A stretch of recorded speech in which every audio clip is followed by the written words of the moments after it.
আপনি যদি একজন মুসলিম হয়ে থাকেন তাহলে এই দুইটি সময়ে ভুলেও ঘুমাবেন না। আল্লাহ তাআলা তার ওই সকল বান্দাদের একদমই পছন্দ করে না যারা এই দুইটি সময় ঘুমায়। রাসূলুল্লাহ সাল্লাল্লাহু আলাইহি ওয়াসাল্লাম বলেন, যে ব্যক্তি এই দুইটি সময় ঘুমাবে তার উপর থেকে নাজিল হওয়া বরকত ধীরে ধীরে উঠে যাবে। এই দুইটি সময় ঘুমাতে কঠোরভাবে নিষেধ করেছেন প্রিয় নবী সাল্লাল্লাহু আলাইহি ওয়াসাল্লাম, কেননা প্রিয় নবী নিজে আল্লাহর কাছে দোয়া প্রার্থনা করেছেন এবং আল্লাহ এই দুইটি সময় তার বান্দাদের উপর বরকত নাজিল করেন। তাই যদি আপনি আপনার অন্তরে প্রশান্তি পেতে চান, যদি আপনার কৃত সকল কাজে বরকত পেতে চান, অবশ্যই এই দুইটি সময় ভুলেও ঘুমাবেন না। কিন্তু বর্তমানে মানুষ এতটাই আরামপ্রিয় হয়ে পড়েছে যে এই দুইটি সময়ই সর্বাধিক ঘুমিয়ে থাকে। মূলত এটা শয়তানের প্ররোচনার মাধ্যমেই সংঘটিত হয়। তাই এই দুইটি সময় ঘুমানো থেকে নিজেকে বিরত রাখুন। একবার মিলিয়ে নিন এই দুইটি সময় আপনিও ঘুমান কিনা। যদি এই দুইটি সময়ের মধ্যে আপনি না ঘুমিয়ে থাকেন তবে অবশ্যই কমেন্টে একবার আলহামদুলিল্লাহ লিখে যাবেন।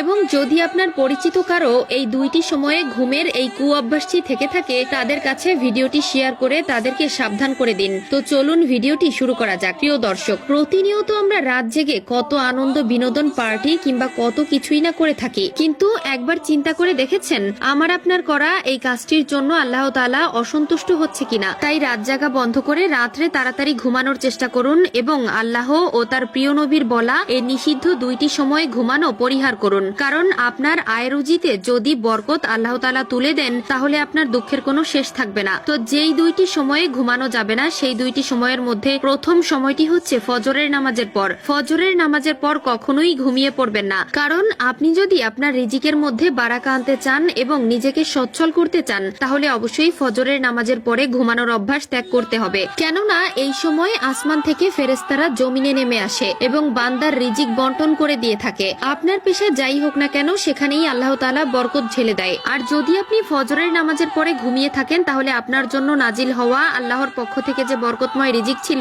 সেটি ফেরেশতাগণেরা নিয়ে যায় জঙ্গলে, বিভিন্ন পশু পাখির মধ্যে তা বিলিয়ে দেয়। কাজেই সারাদিন কাজ করে আপনি আপনার রিজিকের ব্যবস্থা করলেও সেই রিজিকে বরকত পান না। এবং দ্বিতীয় সময়টি হলো আসরের নামাজের সময়। কখনো ঘুমন্ত অবস্থায় থাকবেন না এই সময়। আল্লাহ রাব্বুল আলামিন আমাদেরকে এই সময় ঘুমানো থেকে বিরত থাকার জন্য বলেছেন, কারণ এই সময় আল্লাহ তাআলা চৌঠা আসমানে নেমে তার বান্দাদের কৃতজ্ঞ কার্যকলাপ দেখেন এবং তাদের সেই কাজের উপর আল্লাহ তাআলা রহমত দান করেন। এখন এই সময় যদি তার কোনো বান্দা ঘুমের মধ্যে আচ্ছাদিত অবস্থায় থাকে তাহলে আল্লাহ তাআলা তার উপর অনুরূপ বরকত দান করেন না। তাই প্রিয় দিনী ভাই ও বোনের